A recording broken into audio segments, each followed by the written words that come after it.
This week's Surf Spot of the Week, Wave of the Week, Legend of the Week is Rincon. Welcome to the Wipeout Weekly, the daily podcast for beginners, wannabe surfers, and seasoned wipeout enthusiasts.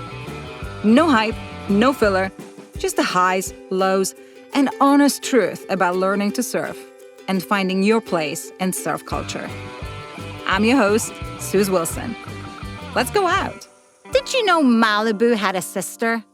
She's called Rincon, and you may know it as that surf spot where dolphins frolic with surfers.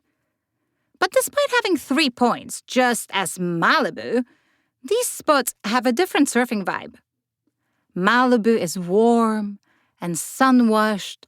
Rincon is on the chillier side, in the low to upper 50s. So, not twin sisters then. Rincon is often dubbed the Queen of the Coast and is widely regarded as one of the most iconic surf breaks in the U.S., beloved for its long right-hand point waves.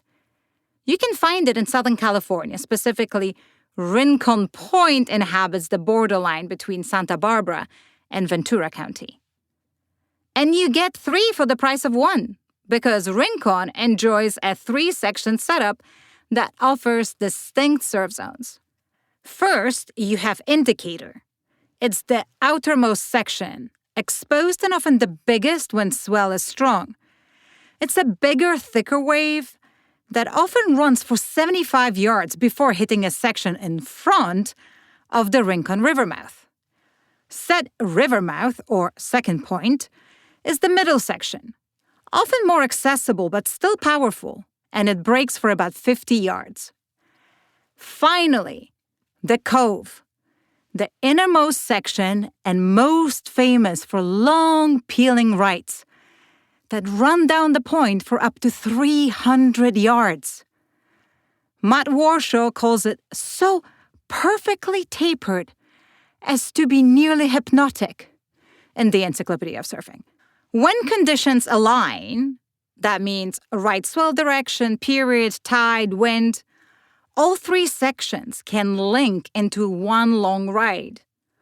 Also, according to Matt Warshaw, Rincon is best from 4 to 8 foot. It can get up to 12 foot, but waves of that size are often stormy or weather-beaten.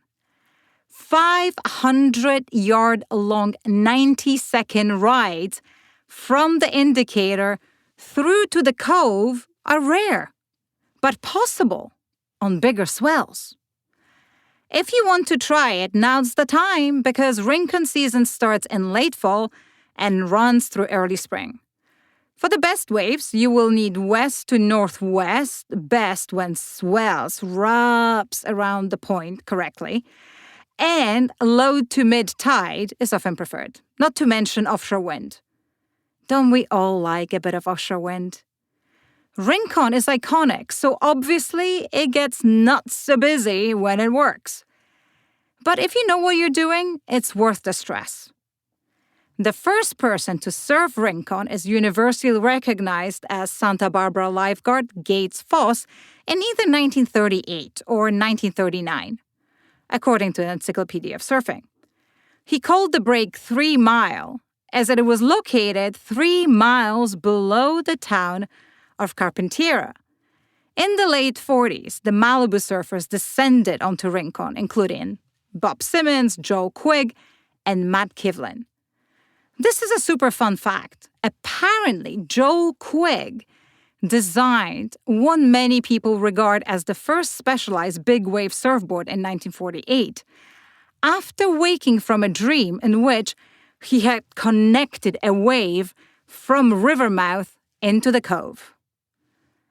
At times, the wave is so close to perfection.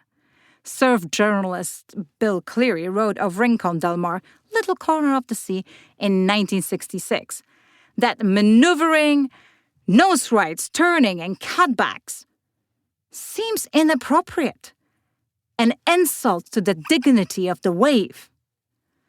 So close to perfection, but according to the Encyclopedia of Surfing, sewage runoff has been traditionally a problem throughout the years.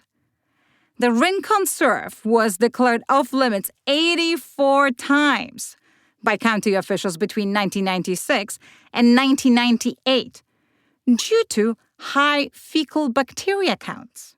Not entirely sure how much better it got in recent years, but the nearby Goleta Beach experienced a massive sewage spill in early 2024.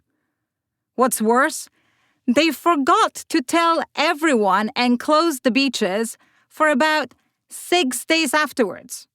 Still, Rincon was included in Surfing Magazine's 1981 list of the 10 best waves in the world and in Surfer Magazine's 100 Best Waves in the World article, where Rincon polled at number 19. In short, if you can surf it, do it. And that's all for today. Check out the Wipeout Weekly for our free newsletter, more stories and ways to connect with us. Thanks for listening. See you tomorrow for more of the Wipeout Weekly.